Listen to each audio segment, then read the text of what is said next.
महोदय मैं अपमान का नहीं, आप कभी कभी बढ़ते थे कोई काम करने के लिए, लेकिन फिर रिवर्स गियर में चले आते।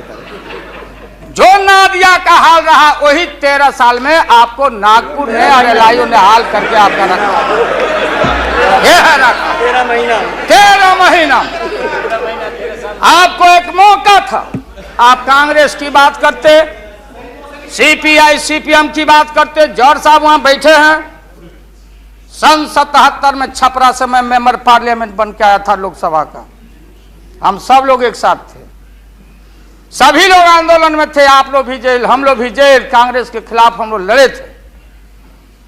उस समय जसवंत बाबू जेल में नहीं थे, जो फाइनेंस मिनिस्टर हैं। थे क्या आप जेल में?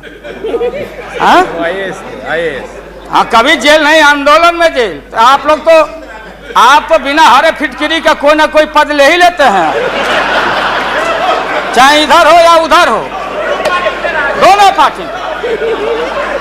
अब उसमें आप अकेले नहीं, आप अकेले नहीं हैं। दिल्ली में ऐसे बुद्धिजीवी लोग हैं, बुद्धिजीवी, बुद्धि नहीं है लेकिन बुद्धि से जी रहे थे।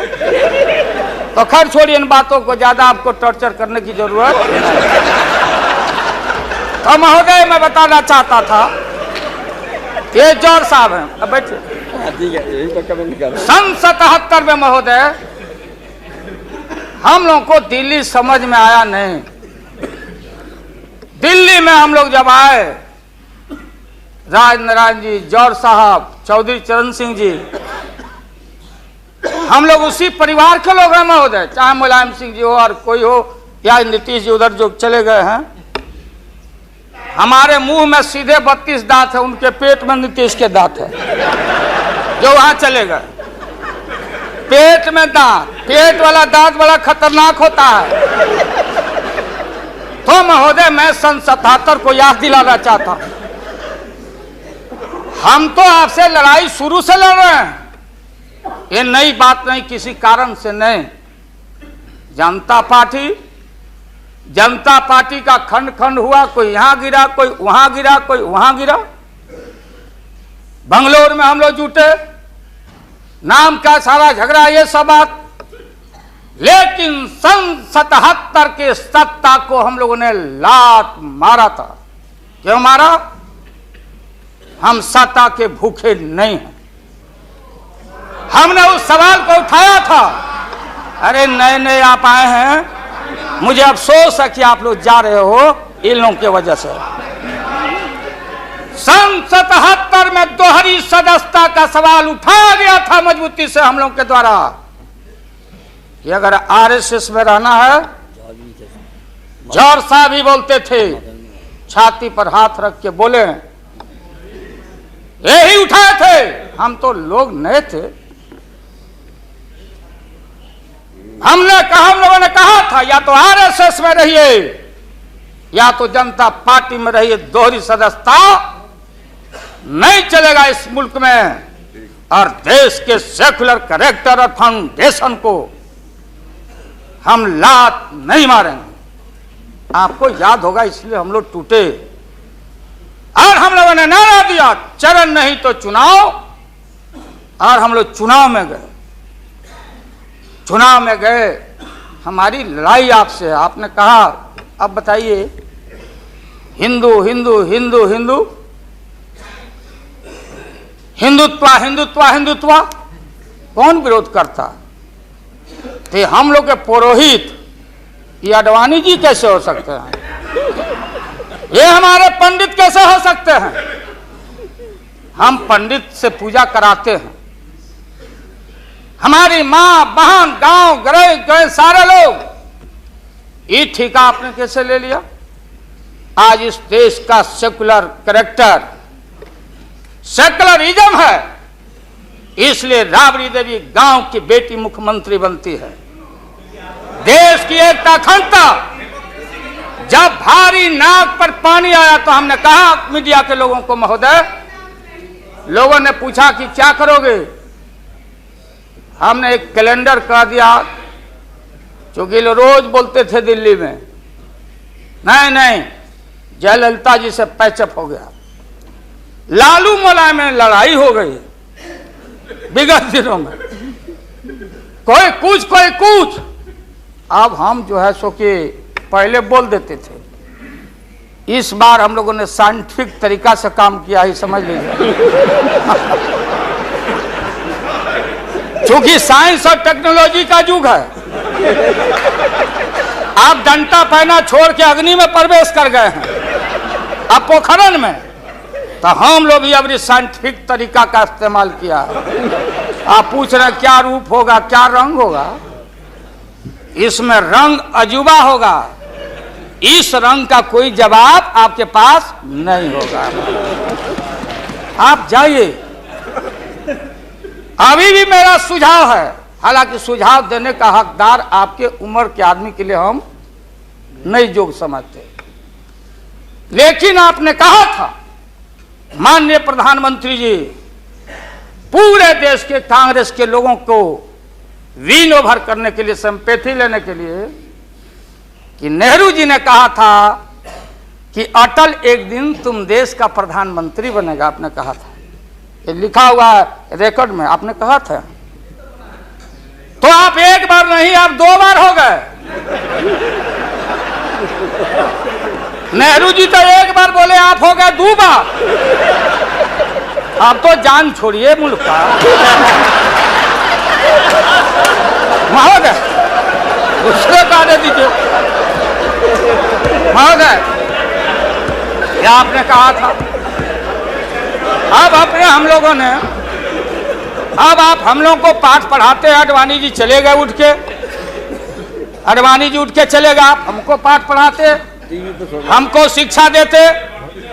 जब हमारे आदरणीय जो चोटी के नेता थे मुल्क के नेहरू जी जैसे लोग, लोहिया जी, जयप्रकाश नारायण जी, सारा जो पक्ति के उस समय नेता थे, उन्होंने आपको जरूर आशीर्वाद दिया, और उनके आशीर्वाद से 2 बार आप हो गए। लेकिन अभी जो आपने कार्यक्रम घोषणा किया था इसी हाउस में, जवाहर रोजगार योजना को क्यों मिटा दिया आपने? रीनेम क्यों कर दिया? सारे चीज को कंपाइल क्यों कर दिया? इंदिरा आवास को क्यों आपने रिकंपाइल कर दिया? आप इतिहास को मिटा के और आरएसएस के संस्कृति को देश की जनता पर लालच दिखा के लादना चाहते हैं। इसलिए ये सवाल सत्ता का कौन क्या हो नहीं हो, क्या कौन मंत्री, क्या मंत्री हो, मंत्री आएंगे और जाएंगे, लेकिन एक बार मुल्क मुट्ठी से निकल गया तो फिर संभाल से बाहर हो जाएगी बात। इसलिए आपसे निवेदन है कि आप वोटिंग के पहले सीधे राष्ट्रपति भवन में चले गए। आपने पहले भी ये काम किया है, और ये लोग घेर घेर के आपका अपमान करवा रहा है। कह रहा कि जीत जाएंगे, जीतेगा, आप तो हार चुके हो। गलत फहमी में नहीं रहना। आज इस बार वोटिंग होगा खड़ा होकर, अगर वोटिंग भी हुआ तो। वो टेक्निकल काम में हम लोग नहीं जाएंगे। उस बार आपने भी गलती कर दिया था और हमारा भी बटन गलत दब गया था, प्रधानमंत्री ने भी। इसलिए मेरा निवेदन है, देख, अरे भाई रुकिए ना क्या जी। हाँ, बोगस वोट पड़ी थी, उसका क्या हुआ? बोगस वोट जो पड़ा था ना, अबरी ऐसा दुरुस्त वोट पड़ रहा है कि हमेशा के लिए याद रहेगा आपको, बढ़िया से वोट पड़ेगा। इसीलिए मैंने कहा कि पीला वाला कागज नहीं रहेगा, कहाँ लाल जला, कहाँ उजर जला। अब ये जौहर साहब को देखिए, देवगौड़ा जी पीछे बैठे हैं, नीतीश जी वहां, हमारे भाई रामविलास पासवान जी बैठे हैं। हमने कहा कि सोनपुर में प्रधानमंत्री जी को ले जाके आप पुल गंगा पर बना नहीं तो देश के प्रधानमंत्री से काहे उद्घाटन करवा दिया, और इन्होंने, नीतीश जी ने स्वीकार किया। अब आप जहां गए प्रधानमंत्री जी बिहार शरीफ में, ये नीति है, हमारी पॉलिसी है कि कोल पीठ जहां होगा वहीं थर्मल होगा। सरकार की नीति है। औरंगाबाद में ये जो प्रोजेक्ट था बिजली का, वहां से समता पार्टी का समर्थन है। वहां का एमपी यहाँ बैठे हुए लड़का, वो राम नरेश भाई हमारा लूटन सिंह थे, उनका लड़का, हम लोग लूटन यादव बोलते थे, हम जान दे के जिता थे। वो लड़का क्या हालत है समता पार्टी का, आप जाके देखिए औरंगाबाद में। नीतीश जी ले गए वहां, कहां ले गए? बाढ़ में। बाढ़ में थर्मल जहां वाटर लॉगिंग है, जहां जला का पूरा इलाका है, वहां ले गए और आपसे ले गए, वहां उद्घाटन करवा दिए। हमने कहा है प्रधानमंत्री को, हमने मुख्यमंत्री को सुझाव दिया है कि राजेंद्र सिंह से पूछो तो लिख करके राज्य सरकार कि ये प्रोजेक्ट कब बनेगा, कब बना है, कितना पैसे का प्रावधान है। जो हम कर सकते हैं वही काम करें।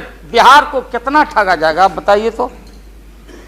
अभी 14 तारीख को जौहर साहब नीतीश जी चले गए नालंदा में, कहा राजगीर में। राजगीर हमारा संस्कृति और हिस्ट्री हमारा है, हमारा जरासंध का अखाड़ा है, हमारी संस्कृति है, शांति स्तूपा है।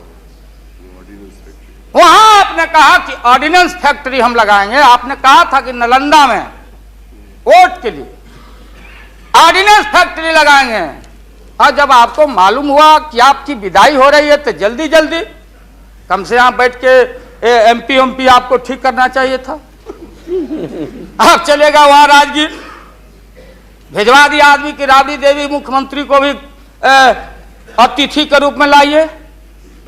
आज से पहले जितना आपने काम किया है बिहार में, उद्घाटन चाहे रेल का हो या पुल का हो या कोई चीज, कभी बिहार के जब फेडरल सिस्टम है, संविधान एक है, राष्ट्रपति एक है, सुप्रीमेसी ऑफ पार्लियामेंट है, स्टेट जहां क्षेत्रीय पार्टियों को आपने कहा कि हम आपको स्ट्रेंथन करेंगे, राज्य को हम स्वायत्तता देंगे, लेकिन राज्य के मुख्यमंत्री को पता नहीं, और केंद्र का मंत्री जाके जहां मन में आता माटी कोड़ता, उद्घाटन करता, झूठ बोलता, बिहार को चीट करता। इसलिए हमने कहा ऐसा ही लोग महसूस नहीं करें। हम कॉपरेट करना चाहते थे आपको बिहार के विकास के लिए।